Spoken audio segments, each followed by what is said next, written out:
Hello, fight fans, and bienvenidos to MMA Fighting's UFC on Fox 26 post-fight show. I am your host, Danny Segura, and joining me in this video is Meshew, also from MMAfighting.com. We'll be digesting and breaking down all the storylines and all the news, leaving Winnipeg from UFC on Fox 26. A very good card, ended early, which is always awesome. So let's work from top to bottom. Obviously, that's starting with the main event, where Rafael dos Anjos put on a pretty dominant performance and beat former UFC welterweight champ Robbie Lawler in a very dominant decision. Jed, you were pretty high on Robbie Lawler. You thought he was going to dominate this fight. How surprised were you in the way dos Anjos came out there and displayed his whole skills and really took it to Robbie Lawler? I was very surprised. I mean, we talked about it. It was one of the fights I was the most confident about the outcome, and I was dead wrong. There's no ifs, ands, or buts about it. I mean, Rafael dos Anjos won every round. He won every phase of the game, really. He basically won every moment. And there really aren't a lot of things to look back on as positives for Robbie Lawler here. The one big moment Robbie Lawler had was in the second round up against the fence where he just played defense, but that's not offense. And though he blocked a lot of those punches, that 48 punch flurry from Rafael dos Anjos, some of those still got in, and it's just a complete performance from Rafael dos Anjos. Excellent work, really impressive stuff, and I think he deserves a title shot now. Yeah, that's what I was going to ask you. Correct me if I'm wrong, but welterweight is flourishing with tons of contenders right now, but it seems that Rafael dos Anjos is leading the pack, and it feels like he should be the next in line to fight Tyron Woodley.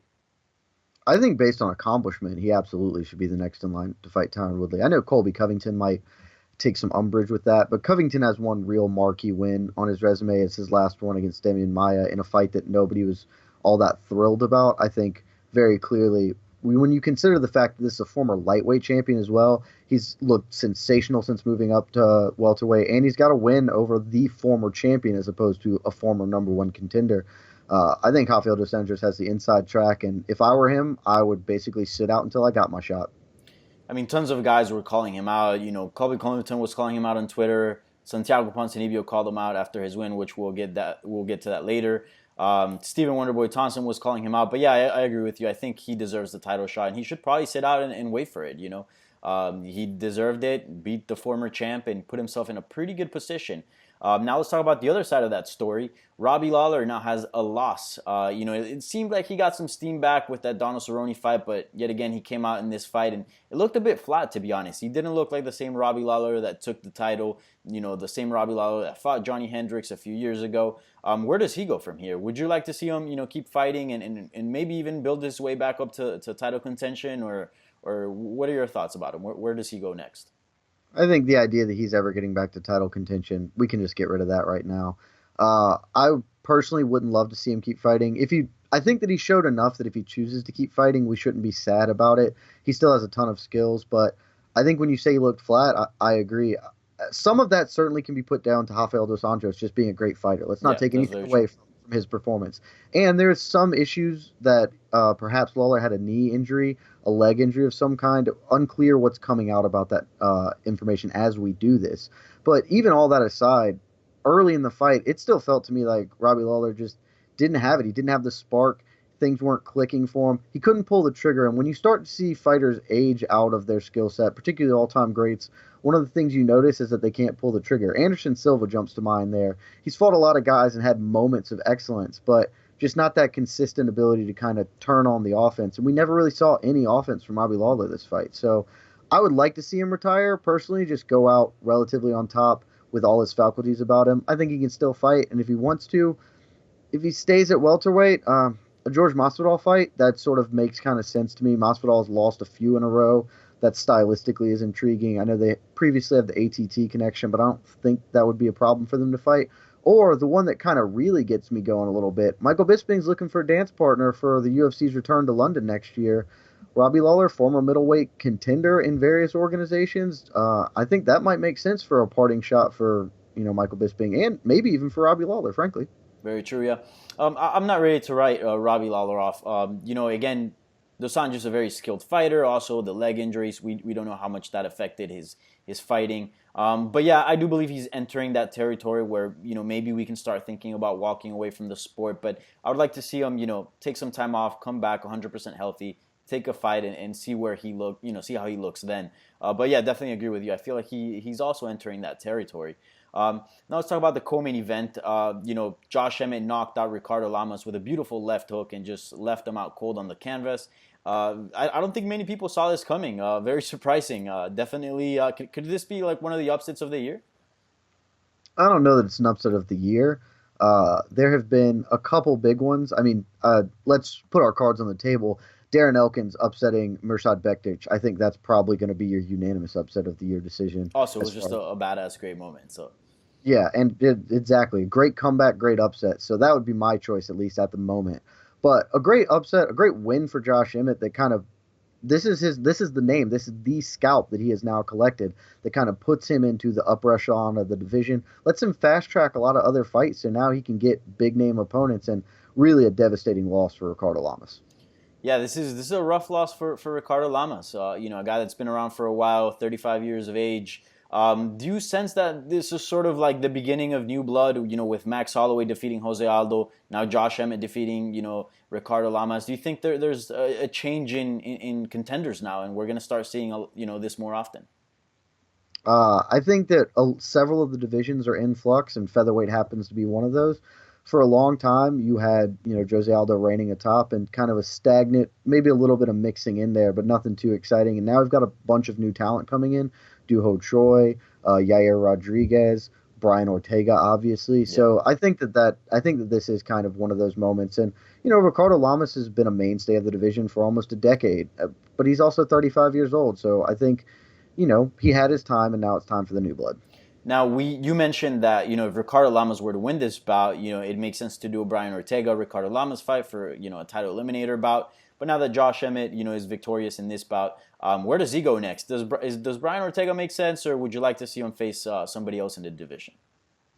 I think, considering all the parameters around this fight, all the circumstances, you don't slot him in against Brian Ortega. I think Brian Ortega, frankly, deserves better than that.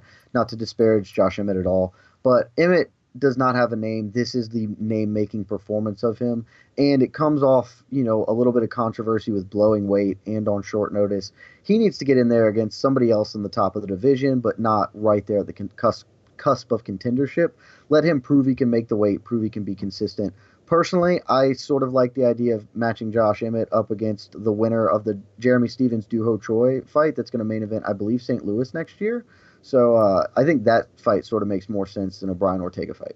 Yeah, it's a pretty good fight. What about Ricardo Lamas? Again, a guy that has a name in the featherweight division, was ranked, I believe, either third or fourth. Where does he go next? I think this one's pretty straightforward. Jose Aldo just lost. These two guys were supposed to fight each other at this event. Circumstances intervened. I think you just remake that fight. It kills one of them off for good from ever contending again, even though both of them are likely out of that scenario anyway. But it's a really fun fight. They have a bit of history together. Makes all the sense in the world just to rebook that fight. Cool. Now let's move on to what many people thought should have been the co-main event and one of the main attractions of the night. Of course, we're talking about Santiago Ponzinnibio versus Mike Perry. Santiago Ponzinnibio had a pretty convincing win over Mike Perry. It wasn't maybe the fight that many expected, some crazy wild brawl, but it's still a very exciting one.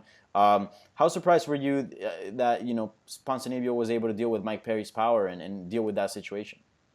I was impressed with his discipline. We talked beforehand, and I was picking Mike Perry. I thought Perry would be able to draw him into the kind of brawl that he wants to, where he's just throwing hands and trading shots. And for the most part, Ponzinnibio avoided that. This was a really close fight, don't get me wrong. I mean, but for a couple of things, Perry could have walked away the winner. They were split at 1 round apiece going into that third one, and I thought Ponzinnibio had maybe gassed himself out at the end of that second round there, and Perry started round 3 winning. It seemed to me like he was the fresher fighter. Ponzinnibio lands that spinning back fist. The whole complexion of the fight changes, and he kind of cruises to a hard-fought victory, but a victory over a good contender. He showed discipline and craft and a lot of threatening offense, too. The shots he hit Mike Perry with, a lot of people are going to sleep with those. So I think both fighters acquitted themselves very well. It's not the fight of the night, really, that we were expecting to get, but still a good fight, entertaining fight that kind of shows us where each fighter is in the division right now. For sure. And, who do you match up Santiago Ponzinnibio now? Because, he's a guy that now has, a solid win over Mike Perry, Gunnar Nelson. Those 2 wins are very notable. But obviously RDA really punched himself, a nice ticket there for a shot at the champ. What do you do with Ponzinnibio? Who should he fight next? We were talking about this off air. There are 4 guys really kind of pushing for title shots in various degrees, and I think you can just kind of interchangeably mix and match any pair of those that you want between Ponzinnibio, Darren Till, Stephen Wonderboy Thompson, and who was the last guy? I don't recall who we were talking. Oh, Covington. Colby Covington. Yeah, your favorite fighter. Yeah, everyone's favorite fighter. So you take those 4 guys, mix and match them any way you want. I think at this point, Rafael dos Anjos should be sitting on the sidelines waiting for a title shot, but those guys can kind of fight each other. Whoever has the most impressive win can claim to get the next one after RDA. For sure. Now let's talk about Mike Perry. This is a guy that had tons of momentum going into this fight. The UFC was getting behind him. He's great with the media. It seems he has that it factor. Maybe not perhaps to the same degree as Conor McGregor, but it seems he's becoming a star in the MMA world. And this is a guy that's still young, developing, very skilled, that shows tons of promise, but it's still not there 100%, among the elite. So what do you do with him? Usually these type of guys, you would want to bring them up and build them up nicely, which the UFC sometimes does a horrible job at. But where does he go next? Would you like for him to take some time off or, get back on the horse and take on somebody else? Preferably, I'd like him to go out to California and train with Kings MMA and Rafael Cordero. But realistically, you match him up against any kind of exciting fighter outside of the mix in the top 10 in the welterweight division, and that's okay. You could even give him Robbie Lawler, I guess. I know he had been calling for that fight before. Yeah. That fight is going to be an exciting, entertaining fight, but more than who I care to see him against, I just want to see him with a good camp because, like you said, this guy shows a ton of promise. He doesn't have a lot of skills, but the skills he has are very good. He knows what he's good at. And he's really young, not just in age, but in fight years. I think he's only been doing this 3 or 4 years, and he's already one of the top 15 or so welterweights in the world. Get him with a real camp with a coach like Cordero or at ATT with Mike Brown. I think those guys can really maximize his skills and make him a threat in the division. In a couple of years, he'll be a guy that's really problematic for a lot of people. Yeah, it doesn't feel like he has a lot of mileage on him, even though he does take sometimes a lot of punishment during his fights. Not so long ago, everybody was pretty amped up about Mike Perry, the possibility of Mike Perry fighting Darren Till. Do you think that fight is still on the table? Would you like to see that, or perhaps should the UFC just put that in the back burner and then book it, sometime in the future? Yeah, that's a back pocket fight. They'll have that down the road at some point. But Mike Perry's coming off a loss, and Darren Till is coming off the best win of his career and a great win in general. And there are other guys. There's Colby Covington. There's, I guess, RDA, depending on how things shake out. There's Santiago Ponzinnibio. Any of these guys make sense for Darren Till to be fighting, not so much Mike Perry at this point in time. For sure. I definitely agree with you. Now let's move on to the opening fight of the main card. Glover Teixeira, still hanging in there, still an elite guy. He's not going anywhere, at least for now.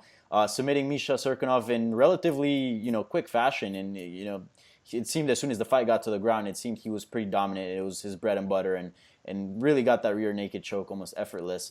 Where does he go next? Because he's in a weird spot. I mean, he was just coming off a loss, a win over Meshew Cirkunov, and it's not perhaps like a win over Alexander Gustafsson or any of these top guys, but a win nonetheless. And I believe he's ranked either 3rd or 4th in the division. Should he sit out and just wait to be next in line for the title shot? Does he need to fight somebody else? Where does he land in this division? Well, he did his job, which was get a win here, and that was crucial because you saw afterwards he called out Daniel Cormier. Cormier seems amenable to it. The idea, really, they talked about it. John Anik said, it's new guys that Cormier hasn't fought yet. Somehow these two have been at the top of the division and never squared up. So he can't really wait for a title shot, but he can stay fresh. He didn't take any damage in this fight. If something ends up happening to Volkan Ozdemir in the next couple of weeks, they need a short notice replacement. I think Daniel Cormier would accept that fight, and you can just slot Glover in right there because that would make more sense than just about anybody else. Otherwise, he does need a fight. I saw Jimmy Manuwa call him out on Twitter. Yeah. I don't hate that fight. That's fine. Or I think you just do OSP. They've already fought before, but you do the rematch. That fight was several years ago. OSP has looked better. Glover does seem to be a little bit on the decline here. So you rematch that, and then the winner of that has a much stronger claim to a title shot or to being in that mix than Glover off this one win. For sure. Now let's talk about the other side of the story, Misha Cirkunov. This was a guy that we talked about in the previous show that, he brought sort of freshness, a breath of fresh air into the division. He seemed like he was going to be a contender, a future contender, and one of the guys that was on the rise. Now that he's got 2 losses back to back, do you sort of feel the same way about him? Or were we maybe overhyped him a little bit? Were we too excited about him? Or do you think maybe, he just fought a veteran and he's still, a guy that could possibly, be a title contender in the near future? I think just because of the shallowness of the division, he still has tons of potential to be a title contender. He's still young for the division. We maybe overestimated him a little bit. He looked so impressive, particularly the Nikita Krylov fight. I think he stole a lot of the Krylov momentum because Krylov had really been building himself up as the next guy, as a young talent, and then he just handled him so efficiently. So we got a little excited. He was finally somebody new in the division who has really been thirsting for contenders, but he's still got promise here. He still has skills in all phases. I know it didn't look like that because Glover kind of handled him on the ground, but this guy's a BJJ black belt. He can grapple. He's an accomplished judoka, and he was dinging Glover up on the feet really before getting stopped. So I think maybe we just kind of pump the brakes a little bit, let him get back in the mix against somebody. I don't even know who's kind of open or free for fights at this point in time. Maybe Patrick Cummins. Maybe throw them together and see what happens. That wouldn't be just a get bad him fight. back in the mix. Yeah, just get him back in the mix. Maybe Shogun. He's still around. Could be a potential fight. All right, so before we leave, we had a pretty good action in the undercard. Anything you would like to highlight? Anything that stood out? Julian Marquez, I think he's the guy coming off Dana White's Tuesday Night Contender Series. A really fun fight back and forth with Darren Stewart was your fight of the night. I would highly recommend going to watch that if you didn't get to see this fight card live. He's got a lot of promise just in general. He's really tough and he's a charismatic guy. And then our 2 finishes of the night. The Alessio Di Chirico hits a great KO knee over Aluala Bengboj, but that fight was miserable until then. So if you haven't seen it, skip all of it up until the very end. Horrible fight. And Nordine Taleb just kind of bolting Danny Roberts in, I think, less than a minute, honestly. Great performances from those guys. The rest of the card, okay, but a little bit underwhelming, I guess, in many ways, but still worthwhile, still worth checking out. And I enjoyed my Saturday evening and still have plenty of time to go do other things. Yeah, that's awesome. The UFC should just have, all these cards be at that time. Main cards start at 8 p.m. I feel like that's the perfect time. But anyways, that's a different topic for a different day. Jed, thank you so much for joining me in this post-fight show. Thank you for your insight as always. Remember, for everyone that's watching this, please subscribe on MMAfighting.com. On the MMA Fighting YouTube channel, go to MMAfighting.com for all your news and interviews. We have obviously Casey and Esther providing amazing content from Winnipeg, so make sure you check that out. And give this video a thumbs up. So thanks for watching, and we'll catch you guys next time.